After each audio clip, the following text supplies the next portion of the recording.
the Atlanta Fed makes this bad news official. Now, when I talk about bad news being official, what I really mean is that, the economic advisors of the country, the world, the central bankers, the Federal Reserve, the bad news they don't want to admit, the bad news they want to lie to you about, we call it gaslighting. The Atlanta Fed just made it real. They put a number on it and they quantified it, and so that is what we're going to talk about now today.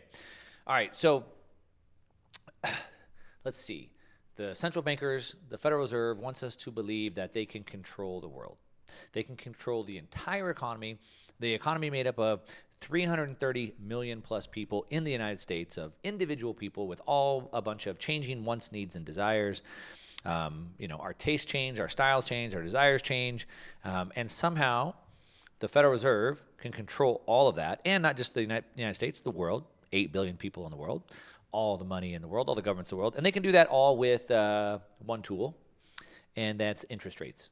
So does that sound improbable? If you said yes, then I would agree with you. Yes. How can they control the entire world with interest rates? And the answer is they can't. The economy is not it's not an engine that can be built and managed, and it's an organic living thing made up of people.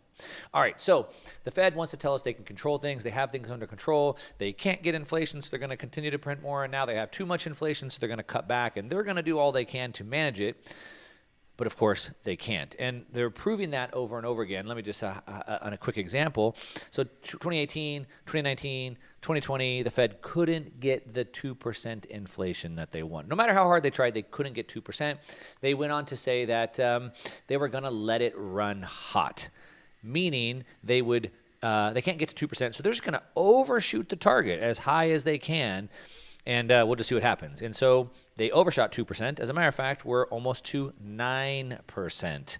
So shows you how much skill and precision they have. The answer is none. Now, of course, their goal is to get back to 2%. And just like they overshot from 2 to almost 9%, do you think they can get from 9% back to 2% with any precision? And if you answered yes, then I got some swampland to sell you. So let's take a look and see exactly what's going on. And the word of the day is the R word, which is recession. So you can see on my screen right here, the Atlanta Fed shows they have a GDP tracker, that's the gross domestic product tracker, shows that the U.S. economy is likely in a recession. We can see here the Atlanta Fed's GDP Now gauge sees the second quarter running at negative 1%. So that's just not slowing GDP growth, that's negative GDP growth. It's a big deal.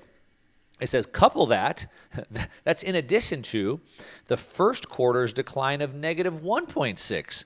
So we had a negative 1.6 the first quarter. Now we have a negative 1%. So it's continuing to go downhill pretty badly, maybe at a little bit of a slower rate. And it says, quote, that would fit the technical definition of a recession. Now we can see here that the GDP Now has a strong track record. A track record of what? Of being correct. Now this is not the official GDP number, as the official GDP numbers haven't come out yet. So this is the Atlanta Fed's GDP Now measurement. So it's a look into what the GDP numbers will be. However, they have a track record of being accurate. And it says the tracker took a fairly precipitous fall from its last estimate of 0.3 growth in June 27th. So they thought it was going to have a little bit of growth, 0.3. And now we actually have negative 1.6. It says right here, one big change in the quarter has been rising interest rates. In an effort to curb surging inflation, the Fed has jacked up its benchmark borrowing rate by 1.5 percentage points. So the big change has been the rise in interest rates. And they've risen the interest rates, as it says here, to curb the surging inflation. So remember, the Fed, the central bankers, have one tool, interest rates, and they're supposedly going to control the entire money supply with it. Now, is this really a recession? So let's take a look at this. Let's look at the technical definition of it. Here we are. We're on Investopedia, and it says, what is a recession? That's a good question.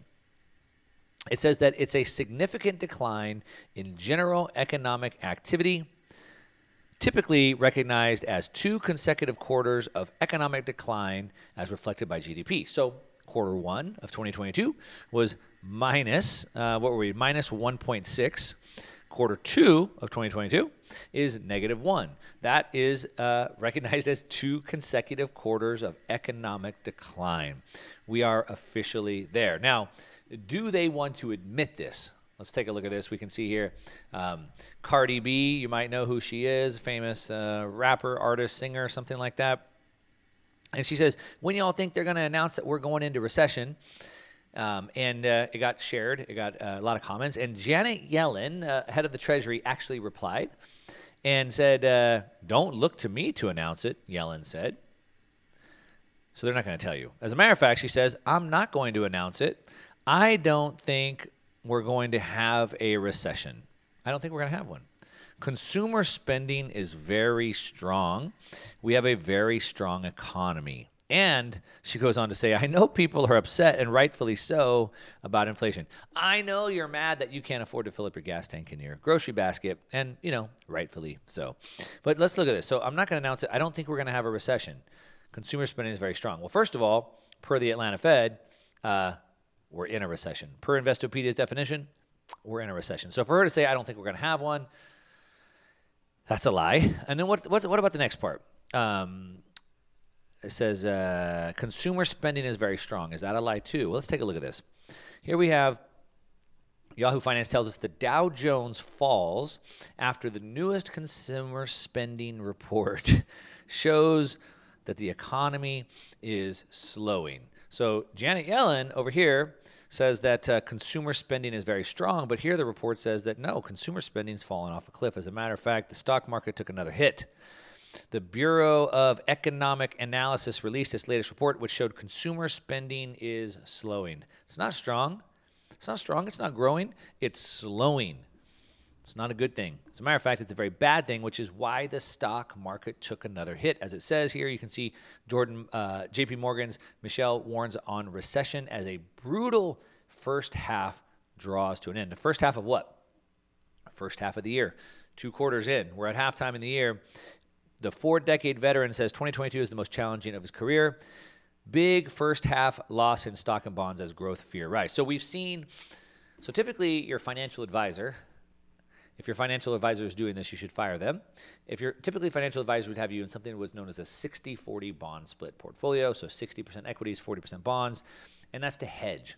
You go into the bonds, which are your income, and the equities are for your growth, and you hedge that. And so when equities do good, bonds typically don't, and when equities do bad, bonds typically do good. So you kind of have this hedging going on. But what we're seeing is equities and bonds fall for the first time, I think the second time in history. All right, it's not good, and that's what it says as the big first half losses. As a matter of fact, I think we're in the worst four. It says right here. More than 4 decades, the U.S. recession is looking like a soft landing. Here. Historically bad first half of the year is just drawn to a close. Historically bad first half of the year. Historically bad. Stocks and bonds around the world combined have fallen by most on record. That doesn't sound good. Historic fall. They've fallen the most on record all the way back to 1990 with $8 trillion wiped off of just the S&P 500 index alone. This current period is no doubt the most challenging in my career. All right, and we can see here the U.S. recession is already 6 months old. So we go back. Let's look again. What's Janet Yellen saying? We're not going to have a recession, and consumer spending is very strong. The truth is, consumer spending is not strong. It's weak. The truth is, per Forbes, the recession is already 6 months old. Look, if you're getting your information from these mainstream economists, you're never going to make it. You need to learn to look through the data to see what is really going on if you have any hope of succeeding. I'm guessing you're watching this channel and you probably don't have a lot of trust in what they're saying, but I'd love to hear what you have to say. Leave me a comment down below. Let me know. If you're not already subscribed, hit that subscribe button and the bell notification so you know when I put new videos out. And if you like the video, give me a thumbs up. You know what to do. If you don't like the video, that's okay. Give me a thumbs down. But at least leave me a comment why. That's what I got for you today. All right, to your success. I'm out.